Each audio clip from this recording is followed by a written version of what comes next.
Chainsaw Man. Woo! Right. Hope my audio quality is good. Oh yeah. So Vex, what's going on there? You want to inform the viewers of your chaotic and ever changing life?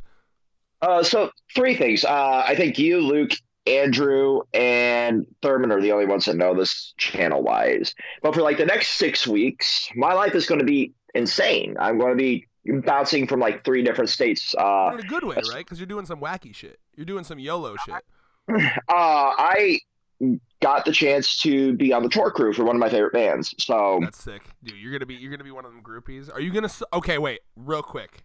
And if this is gonna like jeopardize your job, I can cut it out. But like, if you got the chance, if you got the chance to be a full ass groupie, and you could suck one of their dicks, would you? Yes. Okay. Do you think that's a possibility?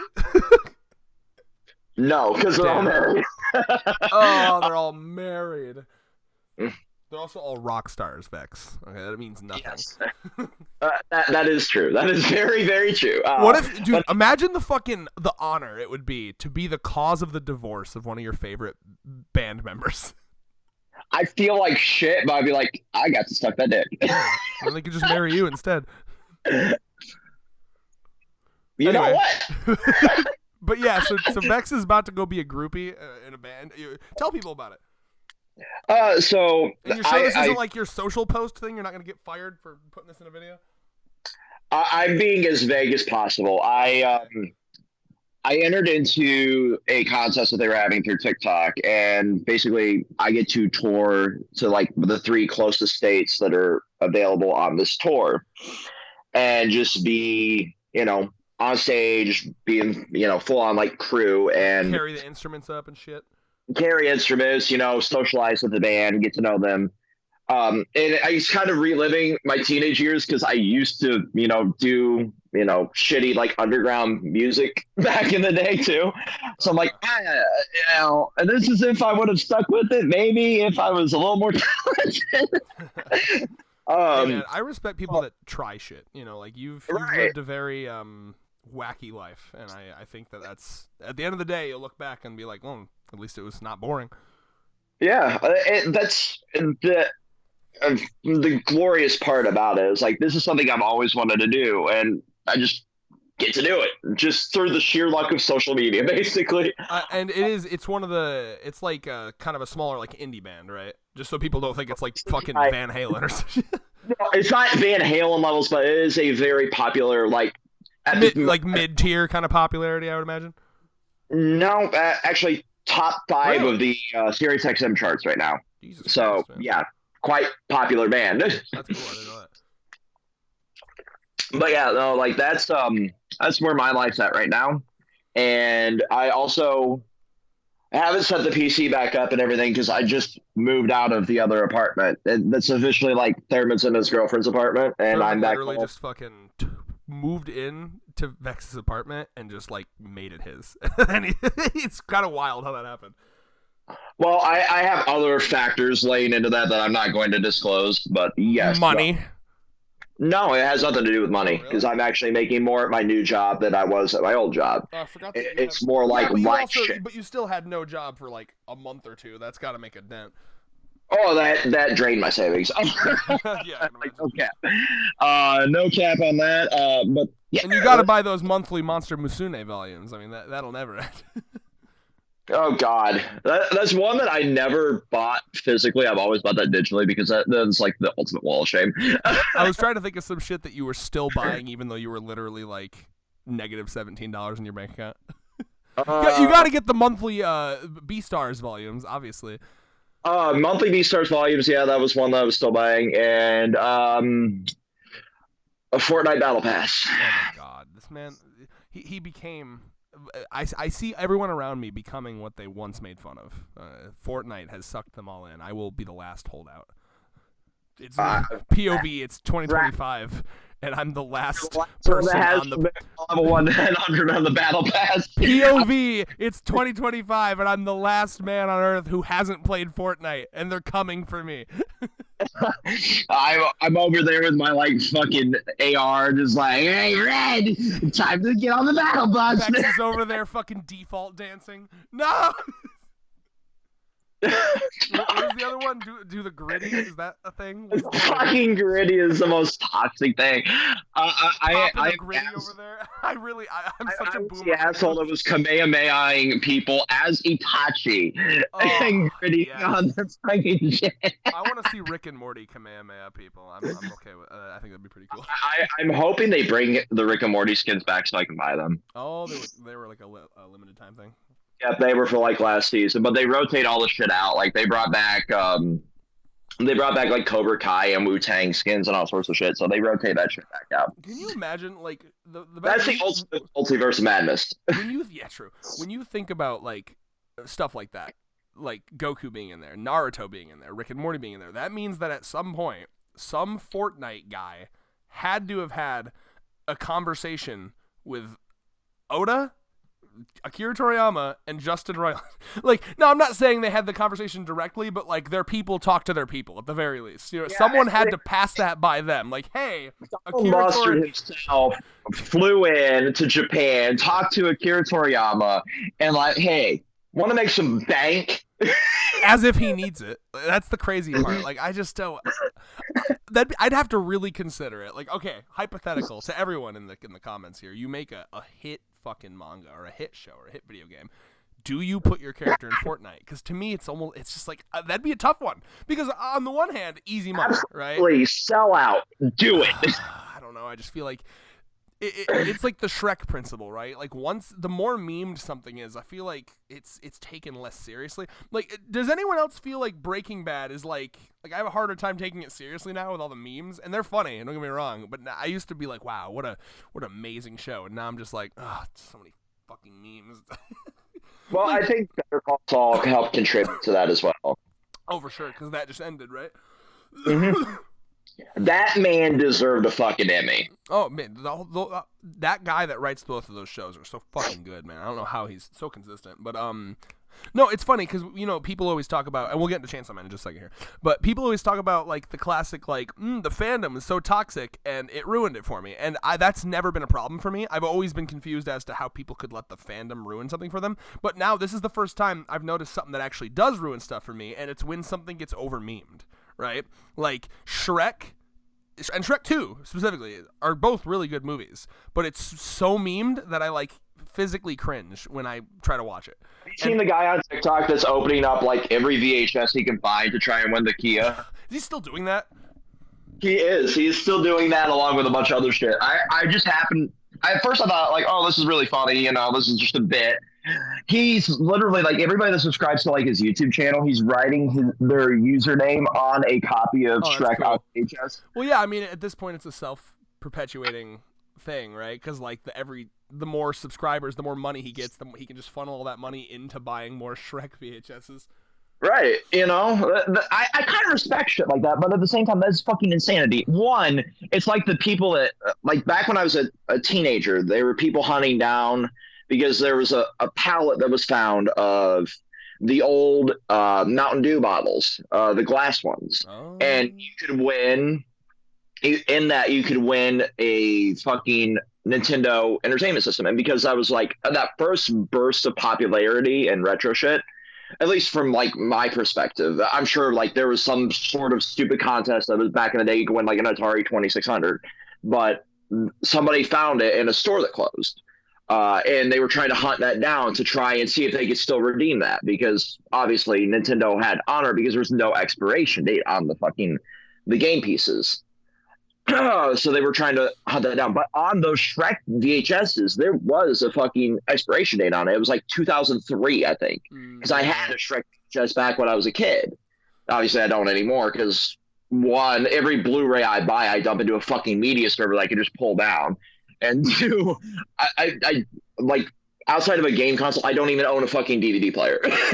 No, that guy's just doing it for the memes. He's not trying to actually win anything. But should we hop into Chainsaw Man before people get bored? But like, I wonder if at some point, because they're going to make another Jump game, but I wonder if like Denji at some point is going to be in Fortnite.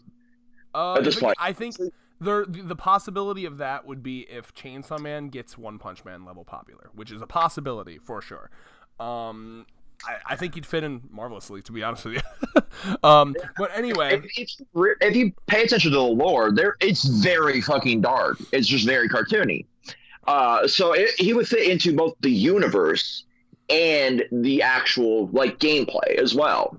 Because I remember back in the day there was the Thanos where you could just grab the Infinity Gauntlet and just basically one shot people. Yeah. So like you could use Denji to just fucking one shot a goddamn cuddle, But the reason I'm bringing this up is like I find these crossover events like so fucking fascinating. And I feel like they have a special partnership with Jump in particular at this point. Yeah, I'm sure they're all their agents have the numbers of the other agents. So how about the chapter? What do you want to talk about? Temper tantrum of Aso/Yoru here that I'm trying desperately to move away from the Fortnite conversation and talk about the chapter. By the way, I find this fucking temper tantrum here so relatable because you actually are moving. I'm sorry. I thought you were still talking about Fortnite. I apologize. No, like this temper tantrum here is so fucking relatable because there is nothing more insulting than being saved by somebody you hate. Yeah, I'm sure you've had plenty of those experiences. You know, what I really enjoy about Yoru as a character, the War Devil here, is that to me, it's very clear, it's a headcanon, but I'm like pretty positive that this is real. It seems like their personality gets semi-affected by who they are possessing, because like let's be honest now, this War Devil is acting like a bratty teenage girl, you know what I mean? And like in the very beginning, like we talked about how the War Devil talked a lot like Kratos, very like boy, like this is an ancient demon of war, and it's fucking throwing a temper tantrum. It's like, doesn't matter. There's no more wars anymore. Chainsaw Man ate nukes. Me. Yeah, and what's interesting too is you remember you see here they say there hasn't been a single war since the World War, right? And what we remember from part 1 is that Denji got rid of nukes and Nazis, all things that spawned from World War II. So in this world, World War II, it did happen, but no one rather, it's not even that it didn't. It happened, but then like its reality got erased. Therefore, no one remembers it, and then it now didn't happen. You know what I mean? Mm-hmm. So originally it happened, and then it didn't happen. So even and it's cool that it even affects devils, and we did know that as well because Makima was special in the fact that like she would be like, I remember these things, no one else does, but I do, right? So even the War Devil doesn't remember. Oh, but then again, they remember nukes. Maybe because it was part of them. I don't know, because they say he's the reason there hasn't been a single war since World War. But like maybe they did. Is it possible that in this world they ate the Nazis before it came to World War II? Like before it actually became World War II, they like nipped that in the bud. Like, all right, bye Nazis. Yeah, it's very possible. It's very possible. Like we need like a little bit of a lore explanation. I would love like a 5-chapter flashback arc. Yeah, and I feel like this is a perfect time to be doing it, where Yoru's kind of deconstructing as a character because of who he's attached to. He is attached to a hormonal teenager. I love that. Trying to find their place in the world, while also being this self-loathing emo kid, while also, trying to come to terms with like there's a 1,000-year-old deity inhabiting my body at this point. Yeah. I feel so bad for Asa right now. Oh, I know. And she's wearing the cake shirt, which is, I just think that's very cute. I love the cake bit. Yeah. She's got cake, maybe. I don't know. I'm not looking that close because she might be underage. But this is a recurring shirt too, because there was one in part 1 and one in part 2. Now I was browsing the Chainsaw Man subreddit yesterday. Oh, really? That's cute. And I'm like, I think Fujimoto just likes cake. And someone on Redbubble will make this shirt like a real thing. Oh, absolutely. I would be surprised if it doesn't exist already. I want it. It literally just, because it reminds me of like the shirts that you can buy here where it'll just be like a random word in Chinese, like chicken, but it looks gorgeous because we don't know what it means, right? This is like their version, like, ooh, it's in English. It just says cake. Right? It's so fucking funny. But we also get some interesting. Oh, sorry. Go ahead. That shirts that go hard would be tweeting this. I love that fucking Twitter page. I also really enjoy I mean, we get some really, ironically, humanizing stuff from the War Devil here. Straight up just ignoring, like, are you afraid of being forgotten? Clearly they are, and clearly they're, like, really self-conscious about that. Very Noragami, isn't it? It very much is, and even down to like Yato being a war god that's being forgotten. Like, I mean, I would love to see a fan art of Yoru and Yato, and like just vibing. Absolutely, it's very. I'm glad you brought that up because that hadn't really clicked to me until you brought that up, because there's a lot of parallel between those two characters. Yeah, even down to like the not like as closely attached as these two are in Chainsaw Man, but he's even like attached to like a girl in Noragami, and yeah, it's I fucking love that little bit. I really need to read like the last couple months worth of Noragami because it's just kind of gotten my backlog. But here, talk about some shit for like a minute while I go get my charger because I just got the warning.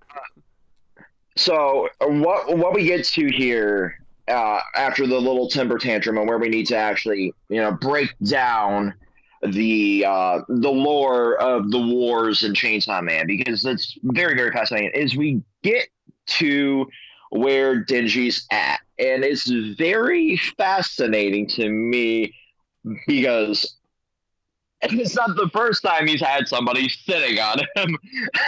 Because we had Aki using him as a fucking chair in part 1, which is fucking and just he's gotten nowhere as a character. Denji has gotten nowhere, and I was hoping you would just kind of come up. All right, TLD Army.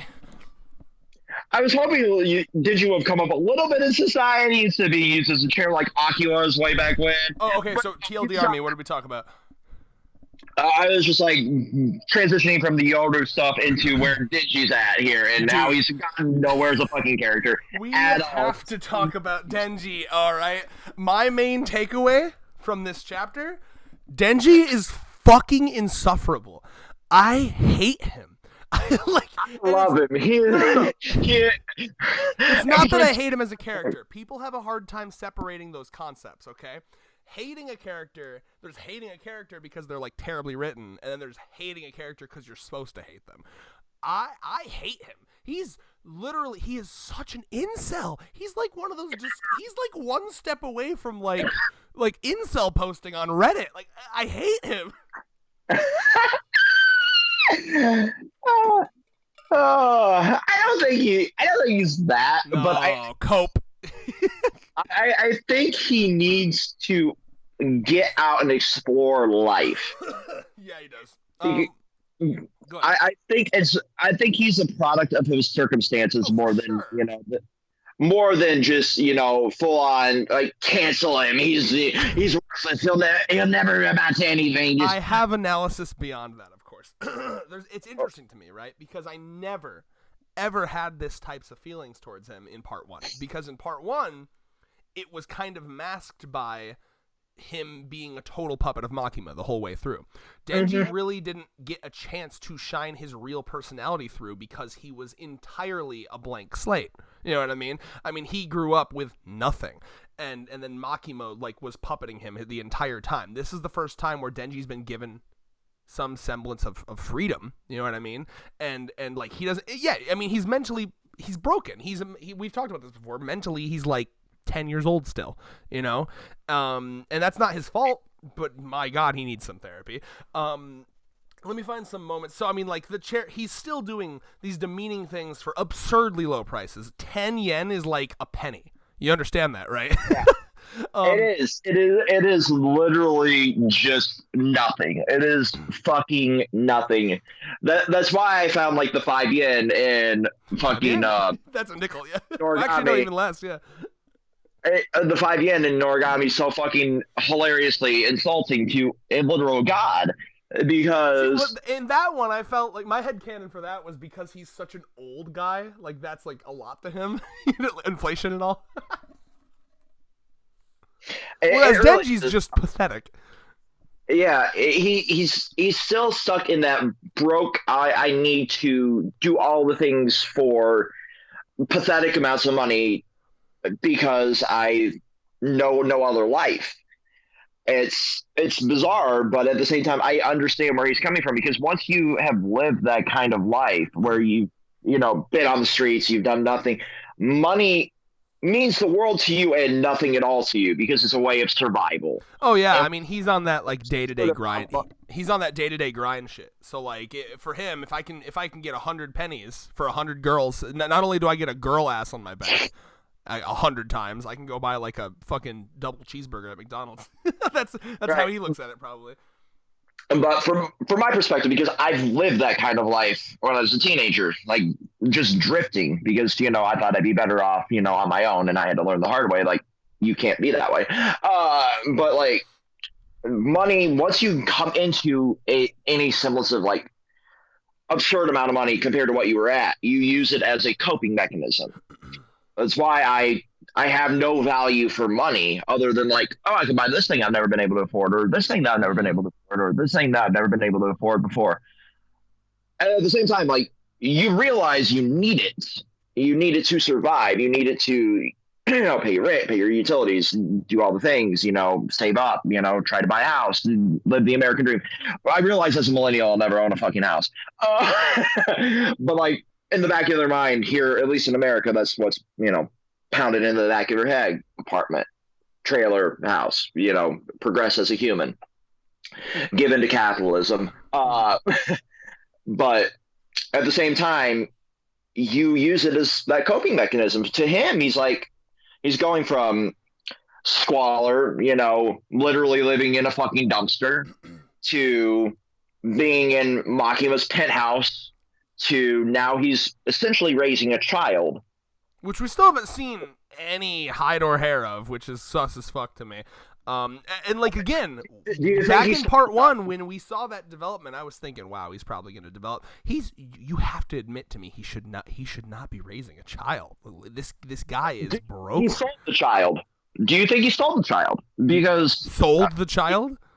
Yeah, like is dude. like, so I've been seeing speculation on Twitter that what if Denji is actually the villain of part 2, because the perspective has been from, Asa. What if Denji is legitimately the next villain? Like, what if his, like, quest for fucking fame and, like, greed and lust, like, literally turns him into the next villain? That would be sick as fuck. It is. It is very interesting if we go to that perspective. That's why I said that. Like, we haven't seen the child. We have the fucking Devil Hunters. Sold that would be such a sick reveal. I'm sorry. Go ahead. Finish what you're saying. The Devil Hunters Association watching his every move. Because you have Yoshida here kind of stalking him, not even hiding it, basically. Just attempting to keep him in line to some extent. But there might be more motives from that organization at the moment. Yeah, I'll be honest. Well, there might be, but I actually am fully on board with the Denji's like the villain of the arc. I would love that. So I do like the idea that the organization that Yoshida's with is just like, we cannot trust this kid. I think it's more of that. Like, if it's revealed he's Chainsaw Man and he is this fucking batshit stupid, yeah, we need to take him out. Yeah. And he is technically literally the strongest character in this universe. Yeah, because unfortunately, the unkillable devil made a fucking contract with him, and it became his heart. I mean, like, even War Devil says in the beginning of this, like, no matter how many times you kill him, he just gets back up. Which again, I hope they get into the reason why of all devils, the Chainsaw Devil is somehow like this immortal, like, deity among deities, devil among devils. It's very strange. I can roll with it, but I would like an explanation at some point. I want an explanation of that, the war lore, and I don't know if you agree with me. I need a plot dump about the Four Horsemen at this point, because the fucking power structure in this universe is so weird that to me, I haven't thought about it. Just explaining some extent of it would be very helpful, so we can at least have a power scale of like, we know why the Chainsaw Man is the most powerful in this fucking universe, and we know why the Control Devil was so, OP why the War Devil's so fucking nerfed, and where the fuck is Famine? I mean, I think it always comes down to, it's like we saw here. Their power level is completely dictated by that subject in real life, right? So like in their world, it's even more nerfed, right? So like we were talking when we first saw the War Devil that like, oh, the War Devil would actually be in our world. The War Devil would be even more powerful right now because, you know, like, not as powerful as like World War II days, but like the Russia shit would have given the War Devil a big boost in our world, right? But in their world, World War II was averted. Nazis don't exist anymore. Nukes don't exist anymore, and there hasn't been a war since World War One. Like, and I believe this takes place like right before the year 2000, like sometime in the 80s or 90s. Hence why the Soviet Union still exists. Hence why, because that never happened. World War II never happened. All that shit, right? So like, what was I gonna say? Which means the Cold War never happened either, of course, because no nukes. So many. Basically, like this is a War Devil that has been like neutered at the beginning of their growth, right? They got that one big world war, and then all these wars that were supposed to happen did not happen. So I mean, that no wonder they're blue balls to eternity. You know? Yeah. There's one other thing that I would love to see from Chainsaw Man in the next few chapters, and I would love to see a flash to Kishibe and the rest of the crew and figuring out what they're doing.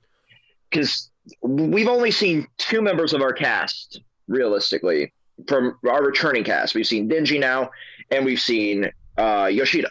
Yeah, I definitely want that at some point, but I will be honest, I'm actually in no hurry. I'm enjoying the slow burn, and I think if you reveal all the answers too quickly, it's a problem. I'm enjoying the slow burn, and just like something I always like about Chainsaw Man is like no matter where he takes me, no matter how slow the pace is, I'm never bored. Like I can just like I made the joke in the chat. Like it could be like Denji goes to KFC this chapter and orders the fucking chicken sandwich and then pukes on the waitress, and that's the whole chapter. And I'll be like, that's 10 on 10 chapter right there. It is. I'm just curious where our plot is going outside of Kill the Chainsaw Man. Oh, me too. But I have full faith in Fujimoto that we'll get there. But yeah, go ahead. And I think what it is for me is I just like the last couple of weeks because that one commenter actually brought back like the time frame of it. I'm like, where was this kind of explained? And then I responded like, yeah, you're right. Like, we really have basically existed in the span of like a few years here at this point, and it's so What's refreshing. In the span of a few years? What do you mean by that? The whole plot of Chainsaw Man has basically from the beginning been within, to now. Yeah. Oh, okay. There's like no massive flashes forward or back other than like what technically happened to set up the whole plot. And that's what's so refreshing for this because you see so many series, like take fucking Naruto, for example. You have like what, 3 flash forwards? Yeah. 3 times, and like essentially nothing fucking happens in those time skips other than like, oh, the new big bad's here. Damn, dude, he's got a bigger Rasengan now. Crazy. Yeah, but in such a tight time frame, this universe has had a massive power buff. And Denji being able to go from like the basic like I'm just here and I can't fucking really do anything other than maybe the little tiny bits here and there to I can take on arguably the most powerful fucking character in the universe at the moment. To now he's fucking taking on like a massive cockroach devil and saving a cat because Meowie. Yeah, he only and we learn in this chapter that he literally only saves women. So women and animals, I guess. That's fucked. Like again, we're giving Denji way too much. I feel like the nostalgia goggles have to come off. We saw him go through the trials and tribulations of part 1. He is objectively a bad person. I'm not saying he's a terrible person, but he is not a good person. He is like, and I'm surprised. I really thought he wasn't going to be this bad.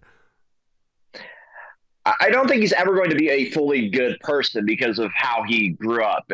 I think the best case scenario for him, if he's not revealed to be the villain of this arc, is he becomes like a chaotic neutral, and that's it. He's just a white guy in the fucking street corner that gives off slight rapey vibes, but never acts on it. He's the cashier that looks like he sells cocaine behind the gas station. Look at his fucking eyes, dude. I saw this on Reddit, and I noticed it as well when I read it myself, but then someone on Reddit also mentioned it. His eyes are getting, like, more and more wrinkled and, like the bags under his eye. Like, he doesn't look like he's sleeping well either. Like he is falling apart. Like, which, and by the way, this leads me to my conclusion.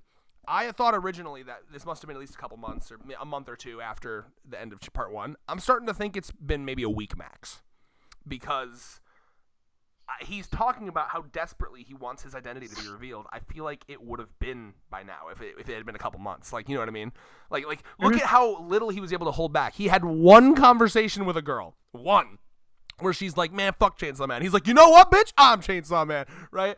I'm pretty sure it's been a week 2 max after part 1, and I think he is literally. We are seeing the beginnings of him, like, falling apart from not having, because as much as Makima was like this huge piece of, you know, this like monolith of, like, trauma and toxicness in his life, it was also like she was, in a weird way, his rock. You know what I mean? Like a place of stability in his life. A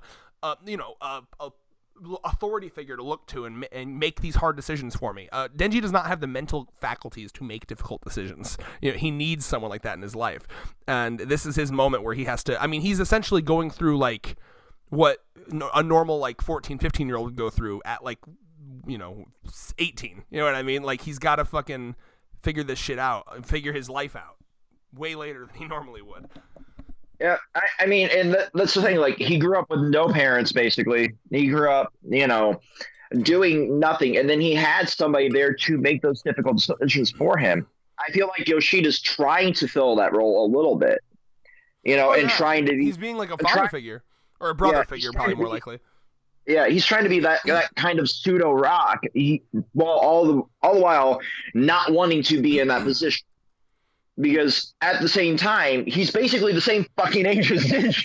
Yeah. And I really enjoy his character a lot, by the way. It makes me want to go back and, like, reread his parts in part 1. And remember, in that last video, I was saying I want him to be the wingman and try to get him a girlfriend. I'm so happy that's where it's going. And the fact that, like, when he says, "Oh, I want a girl who's desperate for a boyfriend," which, by the way, red flag number 1, that he's, like, mega inside. Like, it's like, you and I have talked about, people that are way too desperate and way too pussy whipped and yada yada yada, and, like, it's it's painful to me to see Denji make these mistakes where, like, it's like, it'd be one thing if he was like, "I just want to fuck." It's like, that's cool, man. Like, just go out and fuck. You don't got to worry about the quality of the person if you're just going out to fuck. But you want a girlfriend, and you don't care about them loving you for who you are. You don't care about them, like, finding your jokes funny or liking to talk to you. You just want someone that's so desperate that they'll date you because you're Chainsaw Man.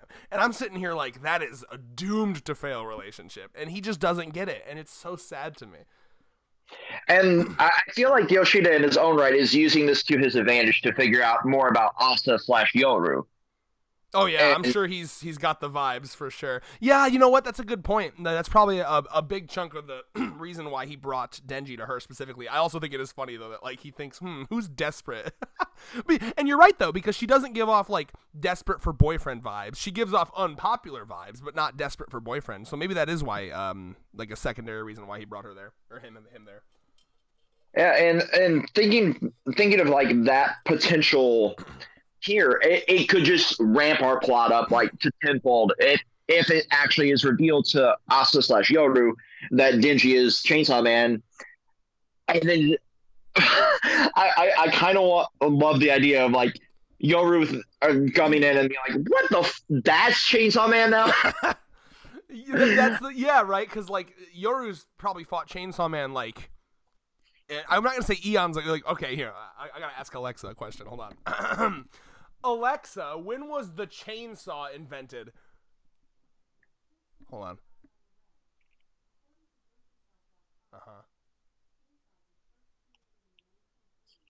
1930. Okay, so back in 1930, bro, War Devil was fighting which actually kind of lines up. That would have been, like, probably the War Devil at the height of its power. In the Chainsaw Man world, right after World War I, like 10 or 20 years after World War I. So, like, I bet War Devil, dead ass, bro. I bet War Devil was, like, one of, not the king, because of course you have Darkness and you have the other horsemen, but I bet War Devil was, like, a top 5 devil in hell. I'm like, yeah. And then Chainsaw Devil, for some reason, pops in. To me, it seems like the only explanation I can think of is that out of all the devils, all of them adhere to the power structure of the more people fear the thing, the more powerful they are, except for Chainsaw Man. Now, we know that it's adhered to a little bit because obviously we had that part where Makima was like, oh, let's make him a hero, and then like he lost power. But it seems like Chainsaw Man has like a power source, like a secondary power source that like doesn't adhere to that. Like something magical or weird or like mystical, even beyond like the demon realm, applies to Chainsaw Man. You know what I'm saying? Oh yeah, for sure. And it's fascinating because I figure this applies to other people that have contracts in some capacity, because you can see a little bit of it with like Quan Chi in part one as well. Like she seemed to have a little bit more of a reserve and power than most of the other, that we were fighting. But I think it's like it might be like how many contracts you have and how much yada yada yada is going on. There was a theory that I don't remember if this is a theory or if it was actually talked about in the manga. But sorry, I'm so goopy. I cannot get this shit out of my throat.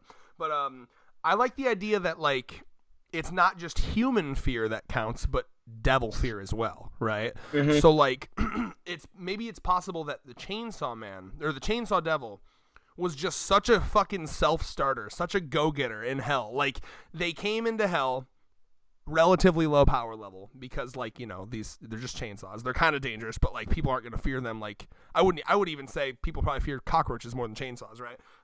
So they go in, especially if you're in the ghetto. Yeah, they go in like a C tier devil, right? Like, but they like literally unironically pull up their bootstraps and like work hard at like hustling motherfuckers in hell, like literally going around like fucking shanking other devils, and they just like gain rep in hell from other demons, and they raise their power level like that. Like I would love that. Like, oh yeah, well humans didn't fear me, so I decided to make fucking devils fear me. And like that'd be kind of sick. I'll be honest. Yeah, there's so much that is just needed to be explained. Yeah, but it's Fujimoto, so who knows? Yeah, we could either get all of the plot up or none of the plot up, and either way, this is still like the most fascinating series to sit down and theory craft, because we've been like an hour and a half at this point. Oh, yeah. I don't even know. 20 minutes of it being about like other shit, but yeah. But no, let's see. There's a couple more things to talk about real quick. I like the reference to him eating Makima, where it's like, doesn't he like eat people? And he's like, it was that only a one time, all right? It was only one time. He's just like, I don't care. Like, let me clarify it, but I don't care. It's so bad, dude. It's just like the reason like I'm cringing so hard watching this is because like he's just like, it reminds me of like me before I like learned to fucking try to mask as much of my autism as possible. You know what I mean? Like he's just so hopeless. He's hopeless. Like he comes in and like, okay, Denji, you're talking to this girl, because you want to date a girl. Right? And you'd think any normal person that would be like, all right, I'm trying to date a girl, they would like just be as nice as possible, agreeable. Even if you disagree, you'd be like, yeah, I understand your point. Talk to them like a normal fucking human, right? But he's so prideful, he physically cannot stop himself from acting like a spoiled little child 3 seconds into the combo. Like he's so much, that's what I'm saying. He's so much more hopeless than I thought he was going to be. He's literally like beyond help. The only bitches he will ever get will be as Chainsaw Man. He has to stay in it's like his version of putting a paper bag over his head. He's absolutely maidenless. He's doomed to be maidenless. He really is. And I feel bad for him but at the same time, like, that's probably for the best. I do. I also feel bad for him. It's not his fault. He had a terrible upbringing. He just needs therapy. Like, it really comes down to that. Like, so many fictional characters just need therapy. Universe needs, like, government-funded therapy. Come on. They better be putting money into fucking therapy in this fucking government. God damn. Please be better than the United States healthcare system. But no, like, I think the one takeaway from this chapter for me, like out of everything, is I I love Yoshida's like side scheming, and that is Me too. He's what actually becoming so much more of an interesting of a character than I thought. I knew he had the potential to be a great character, but it just needed that push. He Yeah. just needed push, and this was that push. So with his side scheming here, I think the next like little chunk is going to be him trying to figure out like all of the motives on the side, because at the end of the day, his job is to one protect the school because Chainsaw Man's here, but also at the same time, he also has to protect his own interests, which is Yeah. just He's a super interesting third party. You're right, because there's the shit happening between Chainsaw Man and the War Devil and Asa and her new friend that she's made, Shoe Girl. Which, by the way, the casual like, oh yeah, she's out with an injury. It's like, yeah, we mentioned that she probably wouldn't be able to come into school with that fucking steel rebar going through her leg. you're right. But we have all that happening, just that very complex web, and then we have Yoshida off to the side, who's like sus of it all. Like he's like, I know you're up to something. I know you're up to something. Hey, you're up to something. And like, over there, I'm gonna kill you. All the while on the side, he's got like a tentacle inside. Oh yeah. I do want to see him. I want to see like a couple pages of like his skill with the ladies, though. I want to see him like, I want to see Denji going up to like ask him. Wingman here, like, let's see his skills. Yeah, exactly. I want to see Denji go up to him to like ask him a question, but he's like, oh, hold on, Denji, and he's like just like, all right, I'll see you later, girls. Yeah, he's just something. I don't know. Here's my number. You're your number. I like to imagine he's like Sasuke Uchiha popular in this fucking school, like because literally like the guy was like, hey, some pretty boy is asking for you. Like even guys call him a pretty boy. Well, look at him. But like I love too, it's a small little thing, but I really enjoy his like the parental nagging here where Denji's like, you know what, I'm just gonna say it, and he's like, Denji, what did we talk about? And like when he fucking says it and she clearly doesn't when she says it and she clearly doesn't believe him, he's just got this like, fucking knew it, idiot. Look. He is a good character. He is. I just want to see Denji go absolute sicko mode. I literally, because have we had, I think I can think of a couple kind of like this, but have we had like an incel as like a villain before? Like, because incels are scary, man. Like they seem so easy to make fun of, and they are.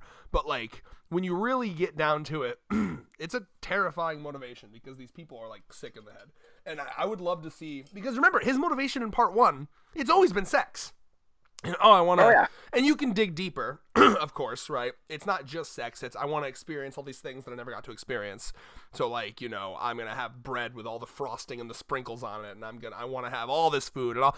And so there's deeper elements to it, but a lot of it was just I want to touch a titty, I want to fuck a pussy, and it's still really that's the terrifying side of that fucking pipeline. And if we take that from the gag, real quick, and then I promise I'll let you finish. If we take that from the gag that it was in part 1, and we extrapolate that to be serious in part 2, that you could easily turn that into a villain motivation where because like Fujimoto's insane. How far could he go with this? Could he literally make Denji like do some crazy wacky like rapist shit? Like I don't know.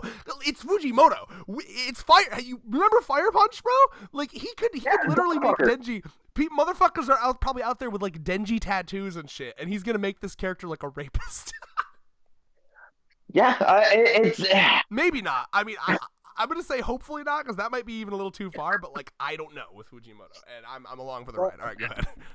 But like having read Fire Punch, and we still need to finish that series, and buy our BetterHealth.com therapy. But it's insane to think like how far he can take Denji just based on the pipeline that can lead to alone. Yeah. But I don't think he's going to go like fully that way. I think having Yoshida there to kind of guide Denji down the path is his way of not. The jump's like no. Like, just to clarify, I would never want him to like fully do like some horrific like scene like that or anything. I mean like implications, right? There's limits to what you can do here, but like you could have like. You know what I mean, right? Like implications rather than like full on. Like don't elfin lead it. Boa Hancock from One Piece it. Jesus fucking Christ, that's a deep cut. Uh, Oh yeah. but, but there's a limit, I think, to what you can get. Even in Jump Plus, I think there's a limit to what you can get away with, and we've seen like the massive extremes in like Fire Punch of what he can get away with, What but at magazine the was same Fire time, Punch in? Jump Plus. Oh wow. Well, that means there's a lot he can do then. There's a lot he can do, but I don't think you can go like fully. You can cut a child's legs off and have a dog fuck it. So trying to skate by that. But no, like, hey, it's past the first 30 seconds of the video. You're right. You're pulling me there. But no, like there is still like a limit, I think, for this series in particular because of how Jump markets it still.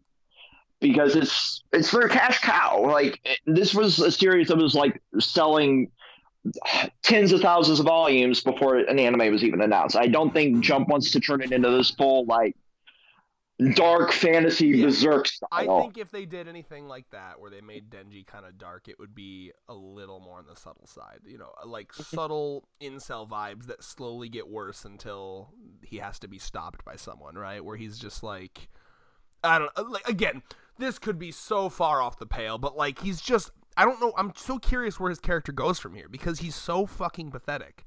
And I don't see an avenue of development for him. I'm like, how does he develop from this? I suppose it's Yoshida, I guess, but like, it's just so strange to me. Like, he's just such a loser. Like this character, I'm so surprised. Like, so I mean, I guess that's the two options, right? Do we develop him, which is going to be hard in my opinion, because I think Fujimoto has really done a good job at like exemplifying how brain broken he is. Like seemingly like.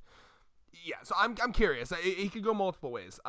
Either he's just terrible for the rest of the show, but you're right though. That'd be a move, right? And it'd be down to like, would he and Jump be willing to like take the IP of Chainsaw Man, the main IP Denji, and like turn him into a completely different character, and then potentially even kill him off if he's the main bad guy.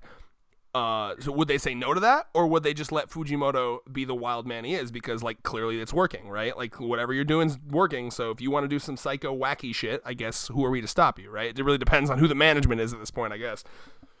Yeah, and I feel like either option is beautiful at this point because if you are able to, that much pull for such a popular series and.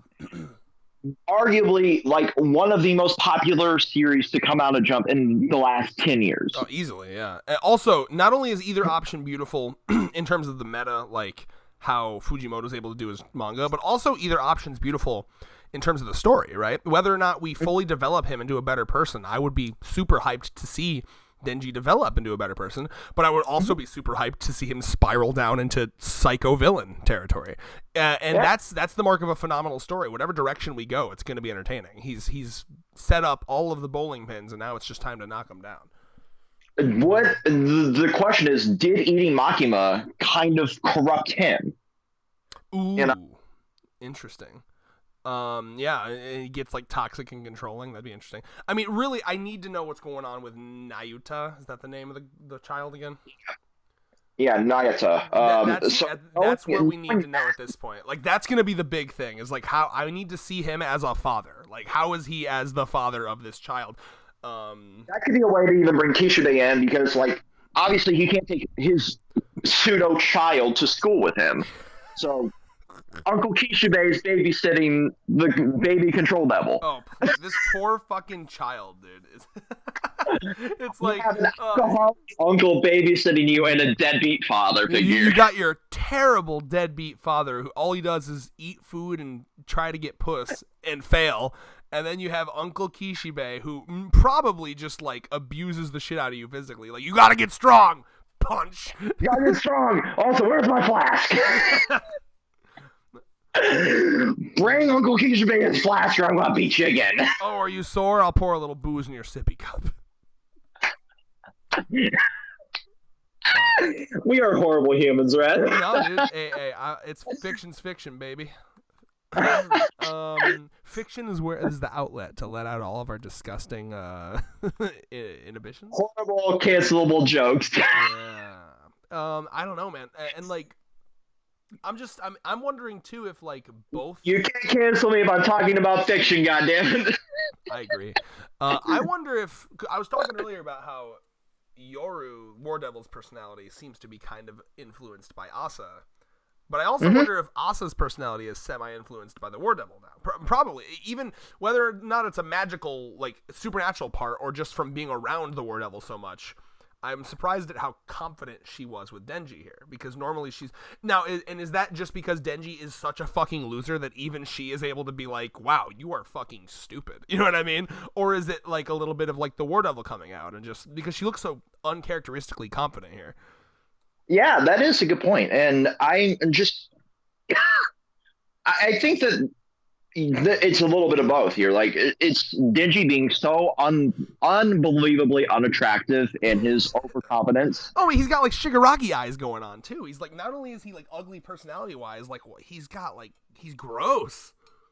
Yeah, and probably hasn't showered in 3 weeks. And, you know, there's probably still like cockroach devil blood on him, and you know, like there's so much to it there. But also, I feel like being a host to whatever devil has a little bit of that trade-off. It seems like we know that because with Denji in part 1, he talked about fucking with his emotions. Yeah. So like, but I think it has more to do with like than just that. I feel like the longer you're a host, the more it starts to fuck with you. I believe that was, you know, touch on. Feel free to, you know, correct us in the comment. Like, the longer you were the host, the more it fucks with you. So Denji, having been the host for the Chainsaw Devil for so long, it's slowly turning him more and more emotionless and slowly like making him more overconfident, because now the Chainsaw Devil is like the savior of the fucking masses, basically, for Fatima.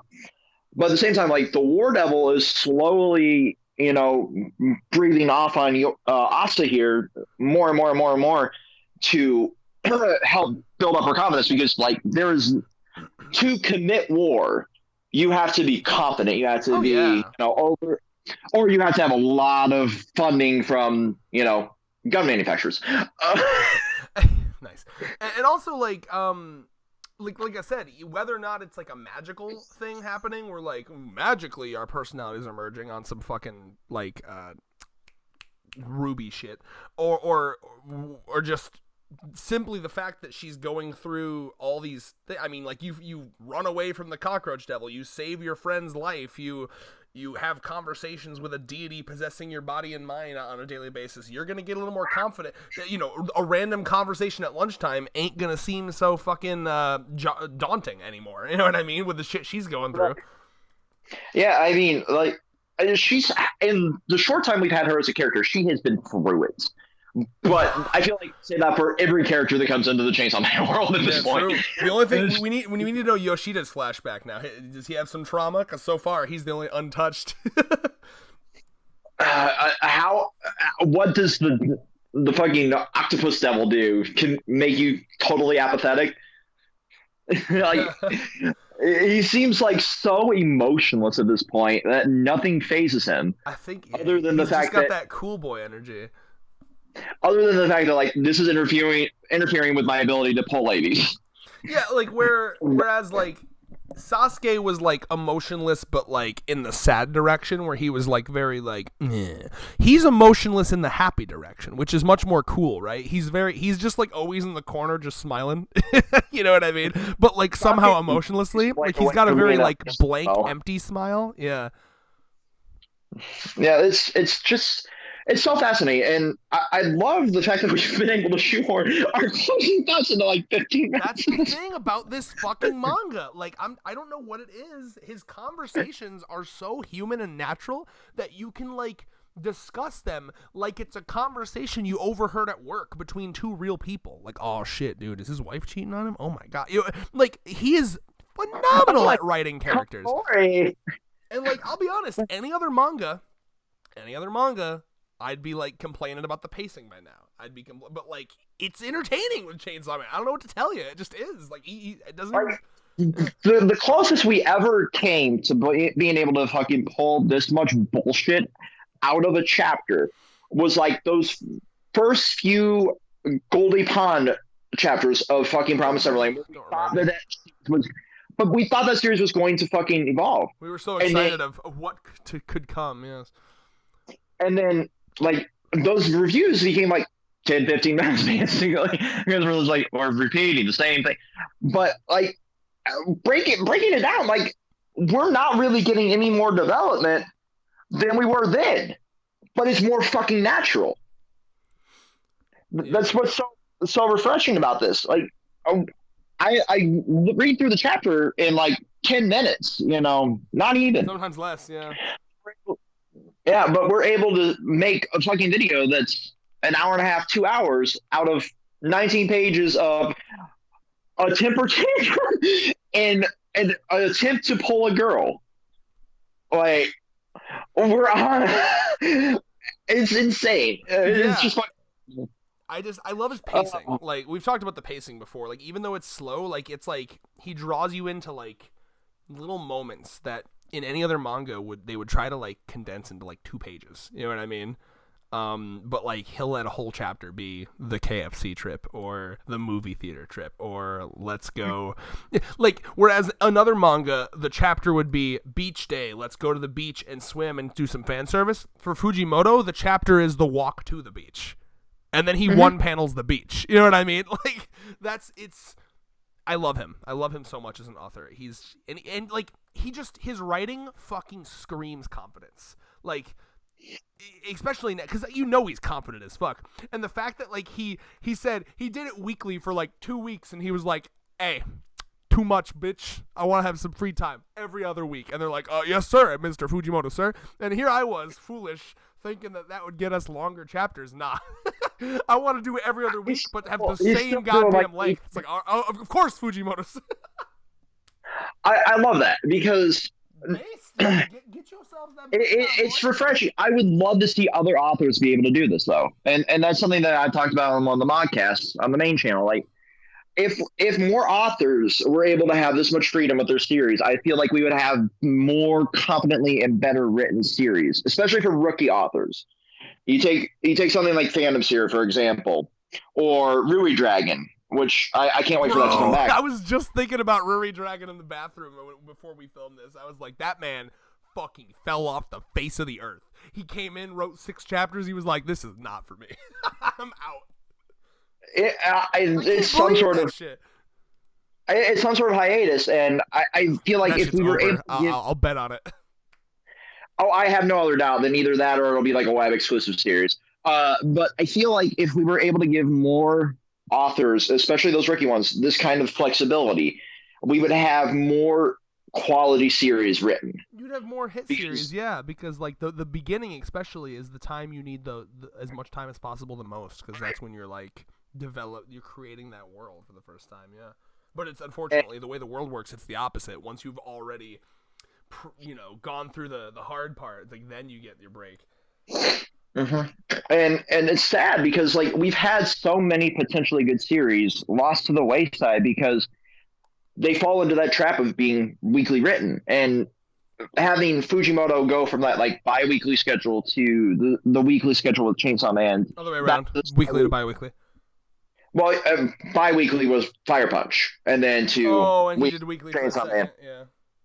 And then, back to this bi-weekly schedule, it shows like how much more we can get out of a series, plot-wise, and just a natural flow for the plot itself. Because I feel like that weekly grind, and I'm feeling this right now with Black Clover, that weekly grind, even for something that's super long running, you don't really have time to do more than like that 1,000-year blood war when you're ramping up.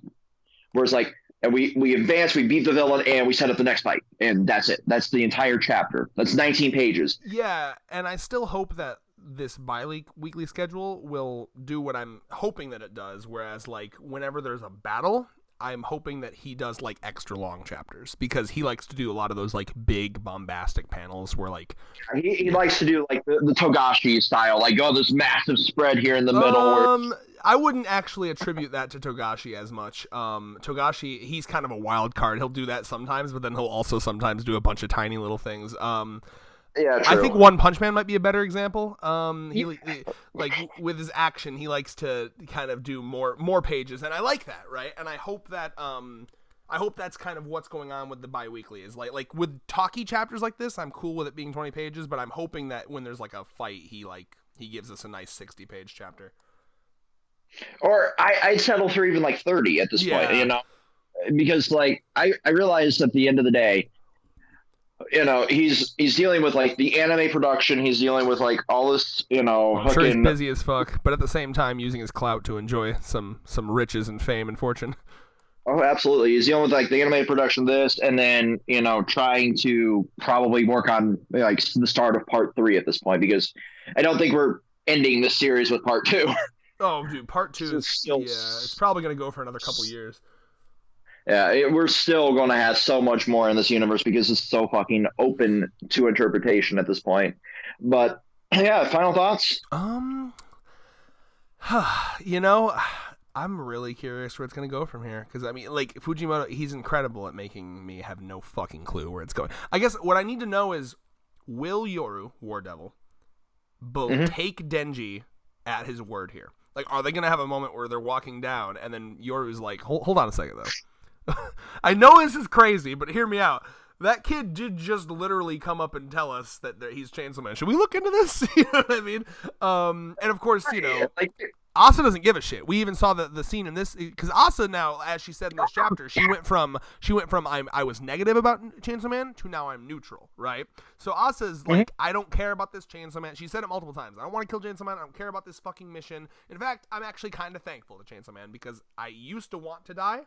Now I don't, and I'm glad I lived because of her. I have this friend now, right? So she's definitely more checked out than ever from this kill Chainsaw Man mission. So I'm curious, like, even if Yoru's like, let's investigate that, like, will she even comply? And like how much pull does the War Devil even have over Asa at this point?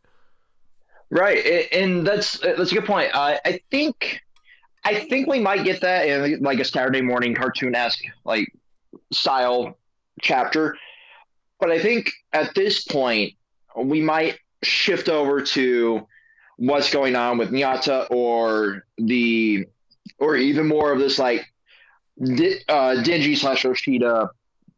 Let's find another desperate girl and try and. So I would love to, and then somehow that ties into them meeting up with Asa again, because at some point they have to have like a genuine meeting where they know what each other is, Exactly, and then that's when the wacky, zany, Adventure of the Week style stuff will start happening, and we're doing the Adventure of the Week style stuff right now. Now we're building towards the next big action set piece, which we're probably due for in another 4 or 5 chapters.